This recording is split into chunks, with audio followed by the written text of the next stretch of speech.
writing is how I got where I am. Same what? Different. Really, I'm here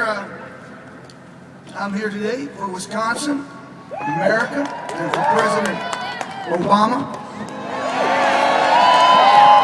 Yes. For the last 30 years, I've been writing in my music about the distance between the American dream and American reality. I've seen it from the inside and the outside. As a blue-collar kid from a working-class home in Freehold, New Jersey, where my parents struggled, often unsuccessfully, to make ends meet.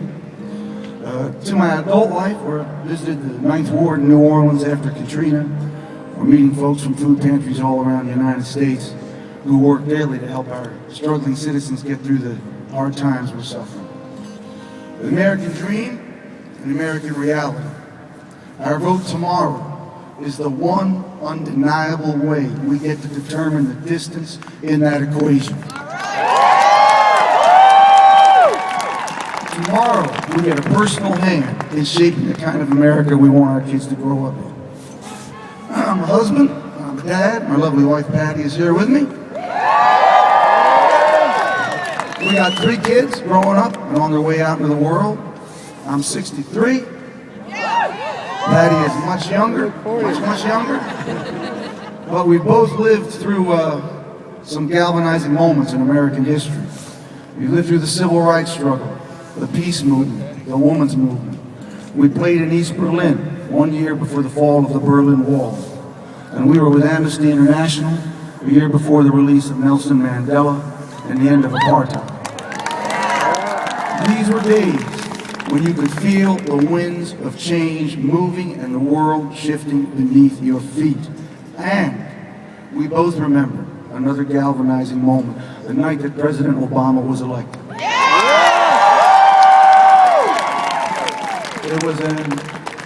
It was an unbelievable evening. I remember sitting on the couch. It was an evening when the hope of your heart felt fulfilled.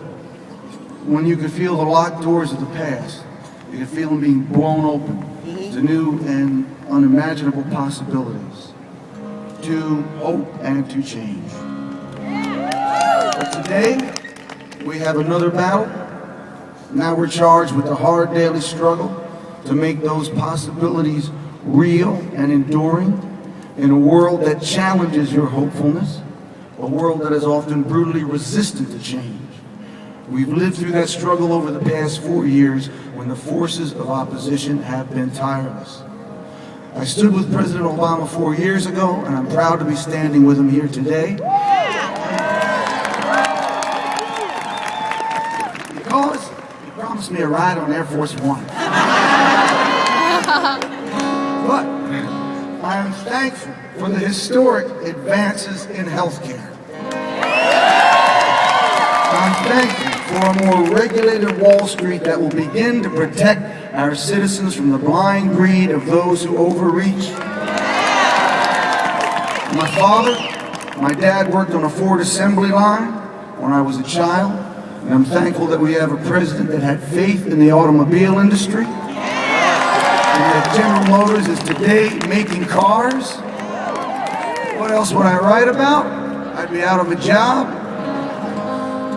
I'm thankful that we have a decisive president working hard to keep America safe, and I'm appreciative of the fact that, as promised, he has ended the war in Iraq and is bringing the war in Afghanistan to a close. I'm here today because I'm concerned about women's rights and health issues, both at home and around the world. I don't have to tell you about the dangers to Roe versus Wade under our opponents' policies. I'm also troubled by 30 years of an increasing disparity in wealth between our best-off citizens and everyday Americans. That is a disparity that threatens to divide us into 2 distinct and separate nations. We have to be better than that. Finally, I'm here today because I lived long enough to know that the future is rarely a tide rushing in. It's often a slow march, inch by inch, day after long day. And we're in the midst of one of those long days right now. And I believe that President Obama feels those days in his bones for all 100% of us, and he's going to live those days with us. President Obama ran last time as a man of hope and change, and you hear a lot of talk about how things are different now. Things aren't any different now. They're just realer. It's crunch time now. The president's job, our job, yours and mine, whether you're a Republican, a Democrat, an independent, rich, poor, black, brown, white, gay, straight, soldier, civilian, is to keep that hope alive, to combat the cynicism and apathy and believe in your power and our power to change our lives and the world that we live in. So let's go to work tomorrow and the day after and the day after that. Let's re-elect President Barack Obama to carry our standard forward. That awaits us. This is a song called Land of Hope and Dreams.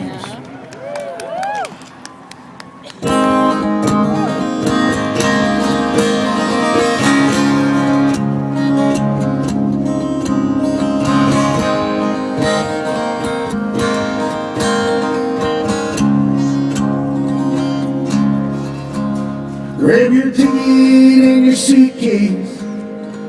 Thunder's rolling down the track. Don't know where you're going now, but you know you won't be back. Well, darling, if you're weary, lay your head upon my chest. We'll take what we can carry, and we'll leave the rest. Big wheels roll through fields where sunlight streams.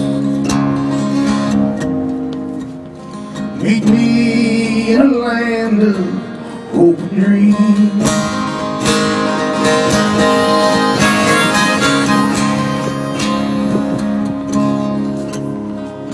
Well, I will provide for you, and I'll stand by your side.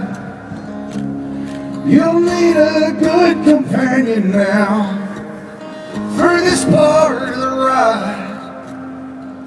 Yeah, leave behind your sorrows. Let this day be the last. Well, tomorrow there'll be sunshine and all this darkness pass. Big wheels roll through fields where sunlight streams. Meet me in a land of hope and dreams.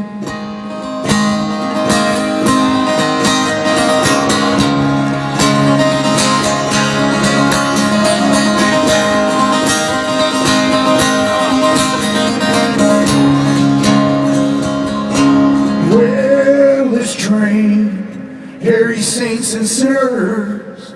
This train carries losers and nerds. This train carries whores and gamblers. This train carries lost souls. I said this train carries broken-hearted. This train, thieves and sweet souls departed. This train carries fools and kings, Lord. This train, all aboard. I said now this train, dreams will not be thwarted. This train, faith will be rewarded. This train, hear the steel wheels singing. This train, bells are free and ringing. Big wheels roll through fields where sunlight streams. Oh, meet me in a land of hope and dreams. Meet me in a land of hope and dreams.